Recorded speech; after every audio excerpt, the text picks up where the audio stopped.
my first example, I'm going to give you axes y and x.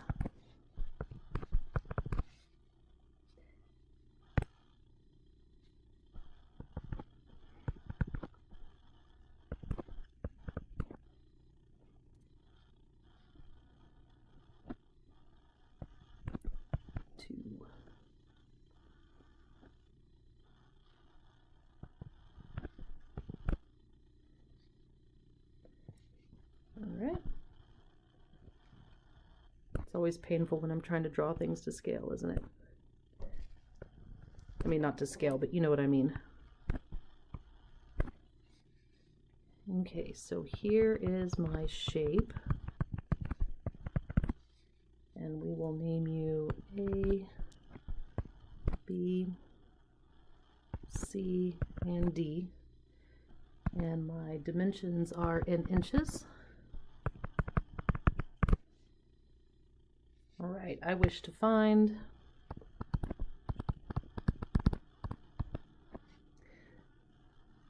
the volume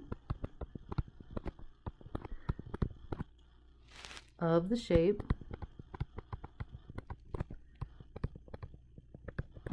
about the x-axis and y-axis, and the surface area produced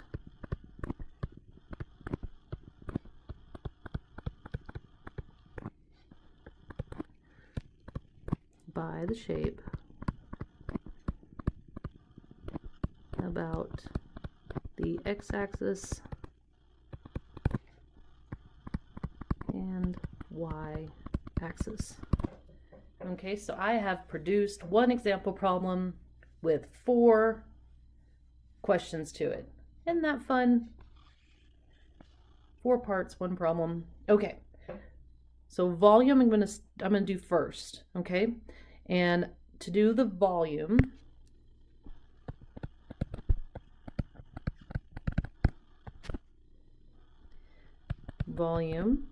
is equal to theta r bar a. All right. So the volume of the shape rotated about the x-axis. I didn't say here, but I guess I should add that 1 full revolution. That's important information. So that 1 full revolution, that tells me my theta. Otherwise, I don't have a theta, right? So theta is going to be 2 pi for all 4 parts. For the first 2 parts, the volume about the x-axis and the volume about the y-axis. My area also remains the same. And we're going to have to solve for the area in multiple parts. So I'm going to do triangle is part 1 and square is part 2. So my area is equal to 1/2 base times height plus base times height. So my area is equal to 24 inches squared. All right, R bar. Now R bar is that area's centroid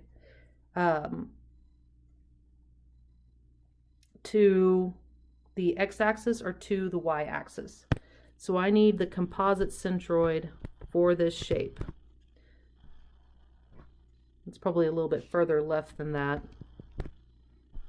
but there we go. So I need this distance here, which will be r bar for the x, and this distance here, which will be r bar for the y.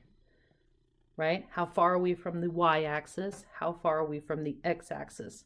So we're going to find these values with our weighted average. X bar is equal to the sum AI x bar I over the area, because we've already solved for the area. So I'm going to have 1/2 base 4 times height 4 times the distance to its centroid from in in the x direction, which is 2/3 of 4 plus 4 squared is the area for that one, and it's going to be 4 plus 4 divided by 2, because we have to go from the origin all the way over, divided by 24, and that gives me a distance of 4.8 repeat inches. Okay, same thing for y bar. Y bar is the sum of AI y bar I divided by the area. So I have my triangle, 1/2 base times height, and vertical distance to its centroid is 2 plus 2/3 of 4 plus my square, and it is also going to be 2 plus, and again it's 4 divided by 2 because it's a square, so the same length on either side, 24. And I'm being really lazy, but the numerator units are inches cubed, the denominator is inches squared, which is how I know my length distance is in inches, and that's 4.2 repeat. So my volume about the x-axis equals theta. So to the x-axis I have to travel that y distance, so that's 4.2 inches times my area, 24 inches squared, so that gives me a volume of 637 inches cubed. Volume y-axis is equal to, again, 2 pi, 1 full revolution, the distance of the centroid to the y-axis, that's that horizontal distance, 4.8 repeat times 24 inches squared, and this is equal to 736 inches cubed. So there are my two answers for volume.